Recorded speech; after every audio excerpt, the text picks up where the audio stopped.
Hello friends, I'm FIDE instructor Atul Dahale and welcome to my YouTube channel. Today we are going to see an interesting game played between Ian Nepomniachtchi and Anish Giri.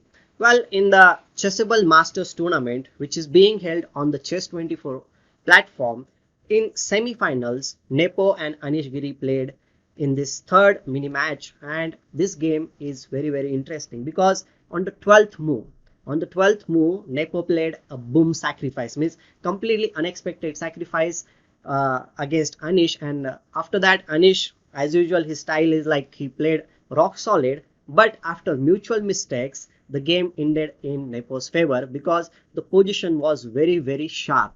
So without further delay, let's get started with the game and try to understand what really happened in this game. So in this game, Nepo was white, Anish Giri was black, and they started with knight to the f3, then d5 was played, e3, knight to the f6, and now c4.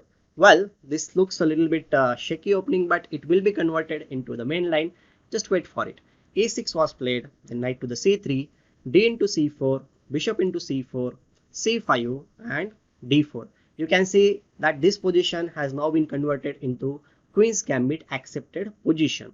Here black played a6, and in this particular position, white decided to play e4.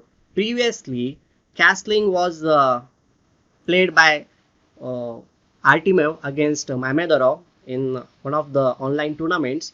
And in that game, after castling b5, bishop went to the b3, and the game proceeded.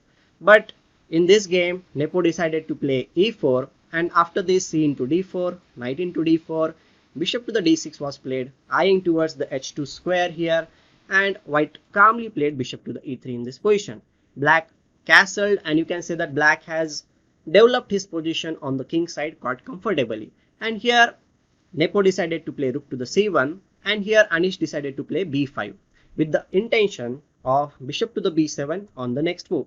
Well, Nepo set a very interesting trap, you can say. He played bishop to the b3 in this position, and after bishop to the b7, which Anish Giri had planned, he thought like, okay, now I am going to attack on the e4 square with my two pieces, and white needs to do something in this position. Even if white decides to sacrifice the pawn after castling b4, knight to the a4, knight into e4, the position will be very double-edged, you can say, and white has enough compensation for the sacrificed pawn.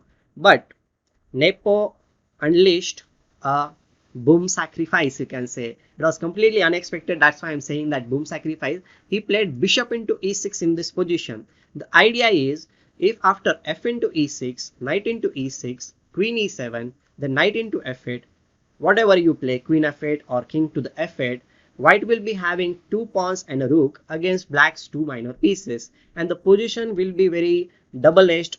It will be interesting position, but as we know, Anish Giri is a very solid player. He will not go into this kind of positions where the position will be too much of dynamic, or you can say that at least in the opening. Obviously, Anish Giri is a great player and he will take all the challenges you throw on him.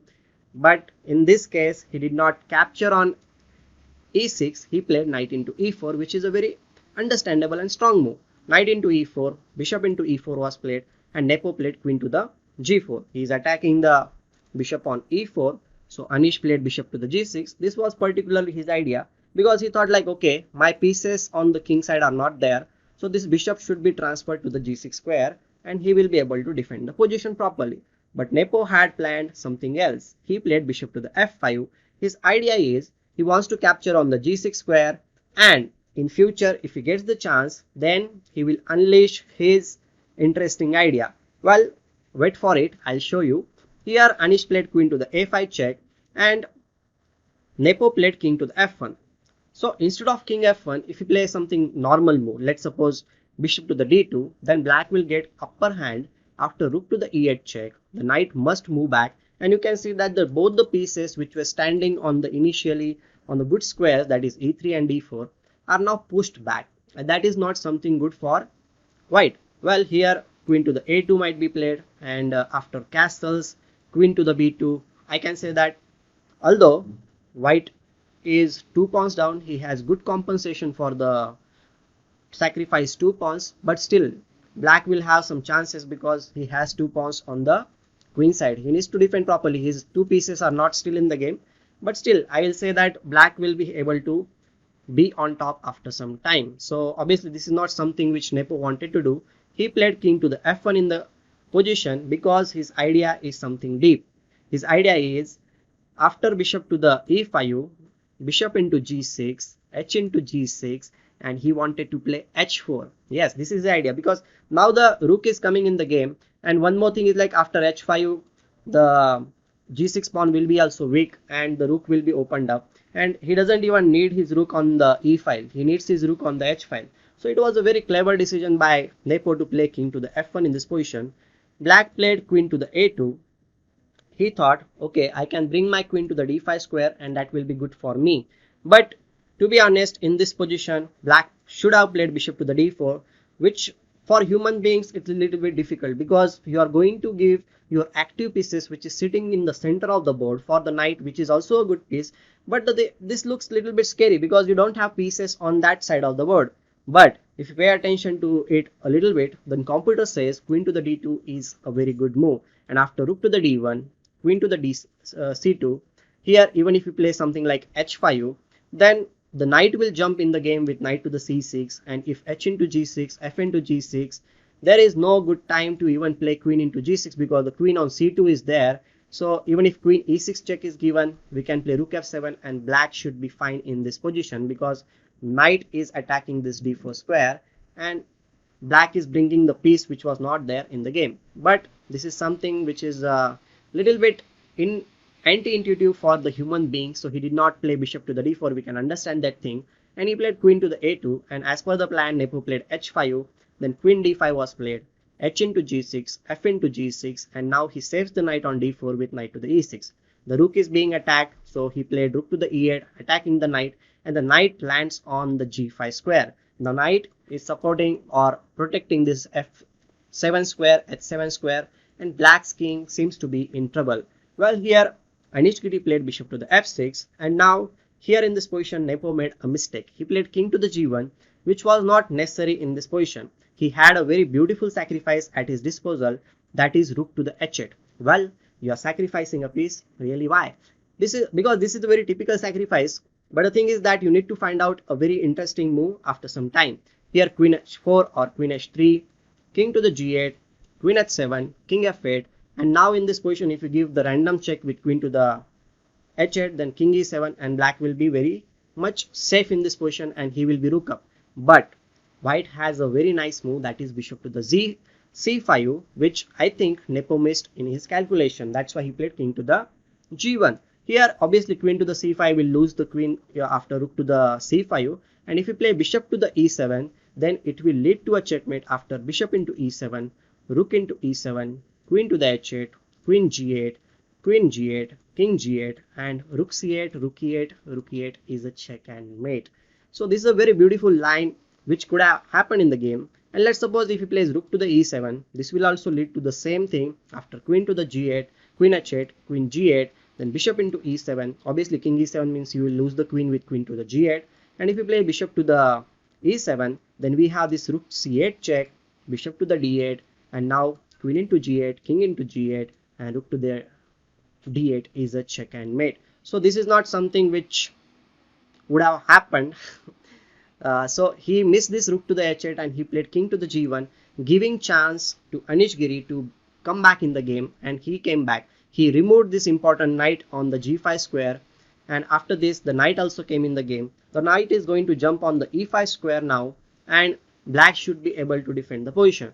Well, here he played bishop to the e3 and the knight to the e5, queen h3 was played. Obviously you want to play queen h7 or something like this. Here in this position Anish Giri missed his last chance to survive in the game. He played knight to the c4, which was actually a mistake. He should have played king to the f7, and believe me or not, king on f7 is actually a very safe square for the king, because even if you play rook to the c7, after rook e7, king e7, the king is not having any trouble after this king to the f7, and he will be safe there. The rook will also come in the game via rook to the e8 or some other square, and there is also one of the threat is that queen d1 and knight to the g4 is also there. So black should be fine in this case, but he played knight to the c4 thinking that he should block the c file. But now queen h7, a good move, king to the f7, bishop h6. Now the g7 pawn is being attacked. He played queen to the e5 supporting the pawn on g7, and now the rook, which was sleeping on the h1, it comes back in the game with rook to the h3. Now there are threats of rook f3 and rook to the g3 attacking the g6 pawn. Here Anish Giri played rook to the g8, further supporting the g7 pawn, but that is not going to help him because now after rook f3, king to the e7, here again, well, Nepo again gave Anish Giri a good chance. He played rook into c4. Instead of this, simple queen to the g6 would have led to a completely winning position for black, because after, let's suppose rook a f8 is played, bishop g5 is a good move. If king d7 is played, we can play rook to the d3 check. If king c7, then the queen into a6, and the black's king will be under huge pressure in this case. So this is not going to help him, but he played rook to the c4 in this position, and after rook to the c4, here black played rook to the h8, missing his opportunity, because here the last opportunity was to play queen e1 first, king to the h2, queen e5 check, king to the g1. This would be draw, so black is giving this check, so white should play after queen e5 king to the h3, and after this black has a nice move, that is rook to the h8, and in this position the bishop on h6 is pinned. That's the main reason. Queen into g7, queen into g7, rook to the c7 check, king will come to the d6, and after rook to the g7, rook h6, the game should be drawn. So this is something which Nepo and Anish Giri both missed in this game, and here Anish Giri played rook to the h8, directly attacking the queen, but this is not going to help him, because after queen into g7, white is not going to play rook to the c7, because if you play that move king d6, bishop f4, thinking that the queen on g7 will be lost, black has a very nice move, that is bishop queen to the e5, and after bishop into e5, king into e5, the game should be drawn. But in this position, Nepo had planned this rook to the e4, a great move, and after rook to the e4, the game is completely lost, because after king to the d6, bishop into g7, white will be completely one piece up, and in this position Anish Giri decided to resign. And you can say that this all changed after that bishop into e6 move, that surprise sacrifice which Nepo played in the opening of this game, and after that the game got into the muddier waters, you can say, and it was very fascinating to see how the game proceeded. So I hope you enjoyed the video, and do like, subscribe to my channel, and you can always support to my channel by donating with love and appreciation. The links are given in the description. Till then, we will meet with something interesting content in the next video. Thank you. Goodbye.